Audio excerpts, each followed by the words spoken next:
G'day everyone, this is probably the 20th take I've done so far. I'm James, but you can call me Pokenewb because I'm an absolute noob on all things Pokemon. But to help me on my learning journey, I'll be visiting trading card centers throughout Japan or during my travels, and I'll be picking up things like this. Your little packs from the vending machines that sell Pokemon cards, and also bundles of cards like this. And that's what this particular series is about. So, was my 300 yen a good spend or not? So did I win or did I lose? Which was the better choice, these little bundles or the vending machine? We'll also be taking a look at the pricing of these cards according to the Japanese trading card market, as well as comparing that to the pricing of the US markets. Now obviously these are Japanese cards, so we expect pricing differentials between countries like that. Anyway, on with the series. Thank you. I took a little trip down to Kyushu the other month, and while I was down there, I stopped in at one of the local trading card shops there. It had a vending machine that has been part of a lot of YouTube videos, and it cost me a whole 300 yen to pick this little white box up. You can have a look there. I've also subtitled this, so I'm not going to give all the details. You can have a look as it goes. This particular pack was 300 yen, had 10 cards in there, so on an average about 30 yen a card. I'll give a breakdown on both the Japan used card market as well as the US used card market to see which would be the better opportunity for me. So on the left there, I'm showing you what the actual expansion packs were, or still are, I should say.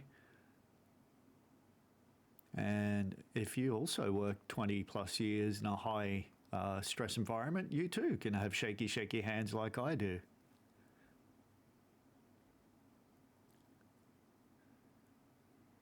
Now I give I have an Excel sheet coming up a little bit later. I give the English names for these as well.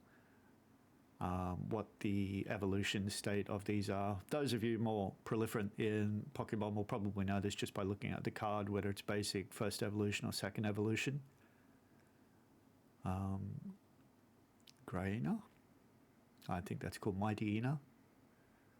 And here is the SV3, Rule of the Black Flame.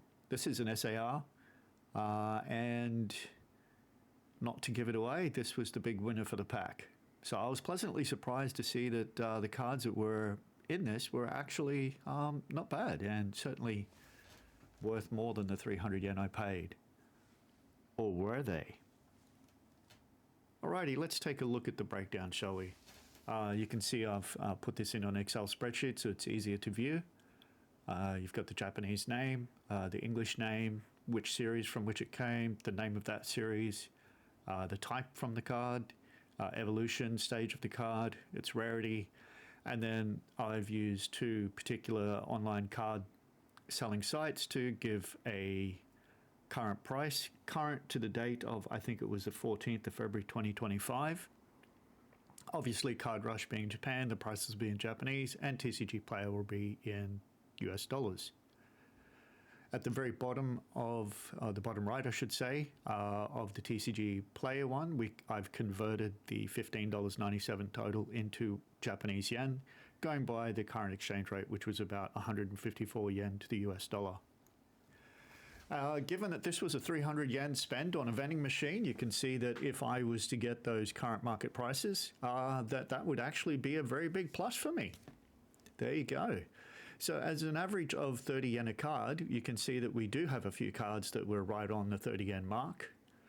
And the SAR was the largest return value card of the pack.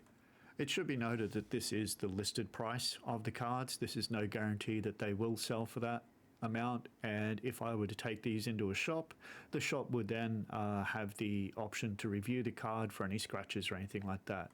However, there is one small thing that I think might detract from those particular prices. Have a look at this next photo. Whilst for the most part the cards did look in pretty good condition, I did notice that there was actually a bit of a warp to them. Now obviously if someone were to sell these, they would probably straighten the cards out. But Not quite sure how they turned out like this. The box itself was in pretty good condition, as in it wasn't crushed by the vending machine or anything like that. My guess is that it might have been the way the cards were originally stored before they were boxed. In either case, this is the first of my Did I Win or Did I Lose series. I'll have more. Unfortunately, maybe not in as much detail because some of these other packs that I do have, there's like 150 cards.